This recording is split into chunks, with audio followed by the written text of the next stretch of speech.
Hello guys, সবাই কেমন আছো? কেমন আছো? সবাই খুবই ভালো আছো। তো আজকে চলে এসেছি আর একটা নতুন ভিডিও নিয়ে।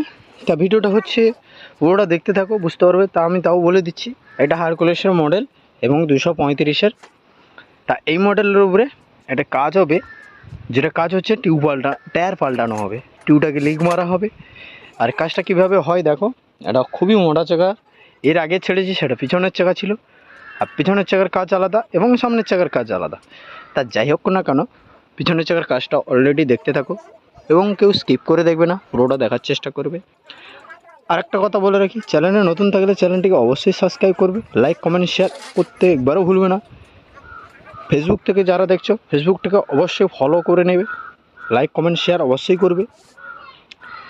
তা কাজটি দেখতেই পাচ্ছ, যেটা আমি সামনের চাকাটাকে খুলে নিচ্ছি।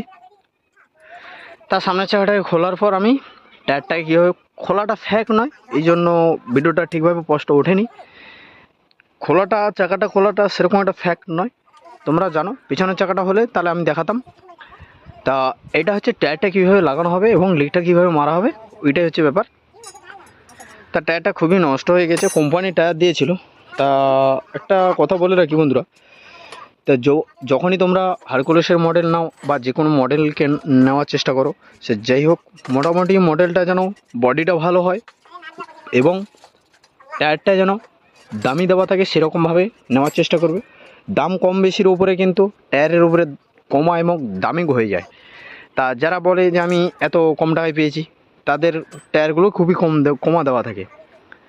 তা একটু দামি নিলে তা টায়ারগুলো খুবই দামি টায়ারগুলো দেওয়া থাকে। তা এখন আমি যেটা চেঞ্জ করব, তা ওটা হচ্ছে আমার মোটর চাকার কাজ হবে। তা এর একটা কোম্পানি দেবো, যেটা হচ্ছে বেডরক কোম্পানি। তোমরা আশা করি সবাই জানো। আমি বেশিরভাগ কোম্পানি যে মালটা লাগাই বেডরক, না হলে রেলসন, বিভিন্ন রকমের কোম্পানি থাকে, আরও আছে মেট্রো।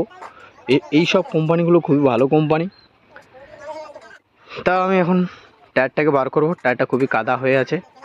তা এই সাইকেলগুলোর ডিস্ক ব্রেক, আগেও ডিস্ক ব্রেকের কাজগুলো আমি দেখেছি, ভিডিওটা দেওয়া আছে, অবশ্যই গিয়ে ওয়াচ করে নিতে পারো। তা টায়ারটা কীভাবে বার করতে হচ্ছে, পুরোটা এক সাইড বার করানোর পর পুরোটা বার করতে হচ্ছে কীভাবে, দেখতেই পাচ্ছ। টায়ারগুলো খুবই চেপে থাকে। টায়ারগুলো আমি বের করে দিয়েছি। এরপর আমি রিং ফিতাটাও চেঞ্জ করে দেবো, কারণ একটা রিং ফিতা দেওয়া থাকে যেটা কোম্পানি থেকে, তা ওটা খুবই নষ্ট হয়ে গেলে পরে বাদ দিতে হয় বন্ধুরা। তা আমি একটা রিং ফিতা করার জন্য একটা পুরাতন টিউব নেব, টিউবটাকে 4 ভাগ করব চেলা করে। তার 4 ভাগ করার পর একটা মাপ নিয়ে কেটে দেবো। কেটে ওখানটায় চাঁচা হবে সিরিজ কাগজ দিয়ে। চাঁচার পর ওখানটায় সলিউশন দিয়ে ছিট মারবো। তা আগেও বলেছি অনেক ভিডিওতে, আমি রিং ফিতা যারাই বানাও না কেন বাড়িতে বা যেখানেই বানাও, রিং ফিতাতে কেউ পিন ইউজ করবে না। অনেকে দেখি পিন ইউজ করে, পিন মেরে দেয়, যেটা আমরা সেফটি পিন না, যেটা আমরা পিন বলি, ওই সেফটি যে যা বই কাগজে যেটা পিন মারা হয়, তা ওই পিন ইউজ করে। তা ওই পিনটা আমি বলে দিই, পিনটা যখন নষ্ট হয়ে যাবে এবং ডাস্ট পড়ে যখন জাগান পড়ে যাবে, তা ওই পিনটা কিন্তু টিউবটাকে পরেক্ষণে ক্ষতি করে। তা অবশ্যই বলে রাখি, কেউ কিন্তু পিন দেবে না, পিনটা খুব ভালো জিনিস নয়। তা অল্প একটু সলিউশন দিলেই হয়ে যায়। তা একটা রিং ফিতে আমরা নিয়ে নিই 5 টাকা। যা একটা লিক আছে, লিকটা হয়েছে, টায়ারটা ফেটে গেছিলো হালকা। তা তালাটা পাতলা হয়ে গেছে, তা ওই জায়গায় একটা ছাঁদা হয়ে গেছে, ওই কারণে টিউবটা ওই জায়গায় ছাঁদা হয়ে গেছে। তা ওইটাকে পাংচারটাকে বানাতে হবে। আমি পাংচারটাকে ধরার জন্য একটা কাঁচি দিয়ে দিয়েছি। তা এইটা হচ্ছে সিরিজ কাগজ। তা সিরিজ কাগজ দিয়ে আমি ঠিক চেঁচে নেব। তা দেখতে পাচ্ছ, সিরিজ কাগজ দিয়ে একটু ভালো করে চাঁচা দরকার, ভালো করে একটু চেঁচে নেবে যাতে একটু ময়লা না থাকে।